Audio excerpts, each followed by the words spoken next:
Hello friends, welcome to day 2 part 2 video. അപ്പോൾ നമ്മളിപ്പോൾ പോകുന്നത് ക്രിസ്റ്റൽ ബേ ബീച്ചിലേക്കാണ്. ഇതാണ് ക്രിസ്റ്റൽ ബേ ബീച്ച്. കാണാനൊക്കെ അടിപൊളിയാണ് കേട്ടോ. നമുക്കിവിടെ കുളിക്കാനും പറ്റും. കുളിച്ച് കഴിഞ്ഞ് ഡ്രസ്സ് മാറാനുള്ള ഡ്രസ്സിംഗ് റൂമൊക്കെ ഇവിടെ തന്നെ ഉണ്ട്. പക്ഷേ സങ്കടം എന്ന് വെച്ചാൽ ഞങ്ങൾക്ക് ഇവിടെ കുളിക്കാൻ പറ്റിയില്ല. കാരണം ടൈം വലിയ ഇഷ്യൂ ആയിരുന്നു. ഞങ്ങളിവിടെ എത്തിയപ്പോൾ തന്നെ ലൈറ്റായി. നമുക്ക് തിരിച്ചു പോകാനുള്ള ലാസ്റ്റ് ബോട്ട് 5 മണിക്കാണ്. അതും കൂടെ പോയി കഴിഞ്ഞാൽ പിന്നെ വേറെ ബോട്ടില്ല.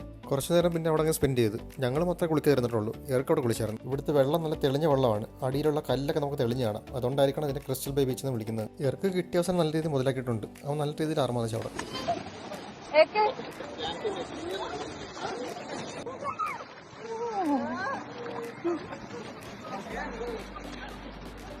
അങ്ങനെ പിന്നെ ഏകദേശം ഒരു 5 മണിക്ക് മുമ്പ് തന്നെ നമ്മൾ നമ്മുടെ ബോട്ടിൻ്റെ അടുത്തെത്തി. ഞങ്ങൾ തിരിച്ചു പോയ യാത്ര അതൊരു ഒന്നൊന്നര എക്സ്പീരിയൻസ് ആയിരുന്നു.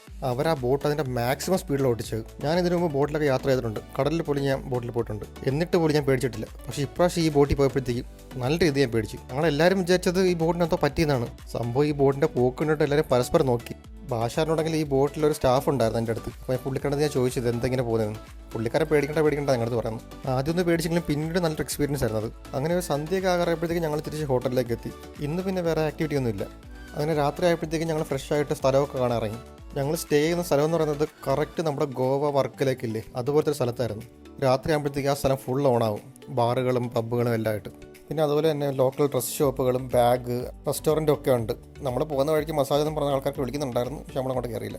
അവിടുത്തെ രാത്രിത്തെ കാഴ്ച അടിപൊളി തന്നെ കേട്ടോ. നല്ല രസമുണ്ട് ആ ഫുട്പാത്തിലൂടെ അങ്ങോട്ടും ഇങ്ങോട്ട് നടക്കാനൊക്കെ. ഞാൻ നേരത്തെ പറഞ്ഞില്ലേ, കറക്റ്റ് ഗോവൻ വൈബ്. ഞങ്ങൾ താമസിക്കുന്ന ഹോട്ടലിൽ കുറച്ചെടുത്തോട്ട് തന്നെ ഒരു മാൾ ഉണ്ടെന്ന് നമ്മുടെ ഗൈഡ് പറഞ്ഞിട്ടുണ്ടായിരുന്നു. ഒരു 15 മിനിറ്റ് നടന്നാൽ മതിയാവും. ഞങ്ങളിപ്പോൾ അങ്ങോട്ടാണ് പോയിക്കൊണ്ടിരിക്കുന്നത്. ഇതാണ് അവിടുത്തെ മാള്. കുറച്ച് നേരം പിന്നെ അവിടെ കറങ്ങി നിന്നു.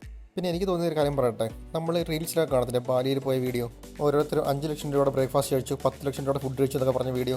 അതായത് നമ്മുടെ ഇന്ത്യൻ രൂപയെക്കാളും മൂല്യം കുറവാണ് അവിടുത്തെ കറൻസിക്കുള്ളത്. പക്ഷേ അവിടുത്തെ സാധനങ്ങൾക്ക് അത്യാവശ്യം നല്ല വിലയുണ്ട്. പ്രത്യേകിച്ച് ഫുഡിനൊക്കെ നമ്മൾ കഴിക്കുന്ന എമൗണ്ട് ഇങ്ങോട്ട് കൺവേർട്ട് ചെയ്ത് നോക്കുകയാണെങ്കിൽ നല്ല രീതിയിൽ എമൗണ്ട് ആകുന്നുണ്ട്. ഇത് എനിക്ക് പേഴ്സണലി തോന്നിയിട്ടുള്ള കാര്യമാണ്. അതാണ് നിങ്ങളോട് ഷെയർ ചെയ്തത് ഞാൻ. പിന്നെ നമ്മൾ അവിടുത്തെ ഫുഡൊക്കെ കഴിച്ചിട്ട് നേരെ പോയത് നമ്മുടെ റൂമിലേക്കാണ്. തിരിച്ച് നമ്മൾ പോയത് കുതിരവണ്ടിയിലായിരുന്നു. അതും നല്ലൊരു എക്സ്പീരിയൻസ് ആയിരുന്നു. പിന്നെ എന്ത് ചെയ്താലും നല്ല രീതിയിൽ ബാർഗെയിൻ ചെയ്യാൻ നോക്കണം. നമ്മളെ പറ്റിക്കാൻ അവർ മാക്സിമം നോക്കും. ഞങ്ങളുടെ അടുത്ത് ആദ്യം വന്ന കുതിരവണ്ടിക്കാരൻ നല്ല പ്രൈസ് ആയിരുന്നു പറഞ്ഞത്. പിന്നെ അങ്ങോട്ട് പോകുന്നതോടെ ആൾക്കാർ കുറച്ച് വന്നുകൊണ്ടിരിക്കും.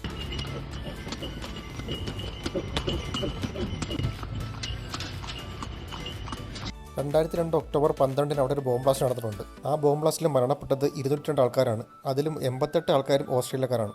ആ മരിച്ച 202 പേർക്കുള്ള ഒരു സ്മാരകമാണിത്. ഇതിൽ മരണപ്പെട്ടു പോയ ആൾക്കാരുടെ പേര് ഇതിനകത്ത് കൊത്തിവെച്ചിട്ടുണ്ട്. ആ സംഭവത്തിന് ശേഷം ഇതും ബാലിയിലെ മേജർ ഒരു ടൂറിസ്റ്റ് സ്പോട്ടായി മാറി. ഇവിടെ നിന്നൊരു 100 മീറ്റർ നടന്നാൽ മതിയാവും ഞങ്ങളുടെ ഹോട്ടലിലേക്ക്. ഈ കാണുന്ന അതിൻ്റെ തൊട്ടടുത്തുള്ള ഒരു പബ്ബാണ്. പിന്നെ കുറച്ച് നേരം അവിടുത്തെ കാഴ്ച കണ്ടിട്ട് ഞങ്ങൾ നേരെ റൂമിലേക്ക് പോയി.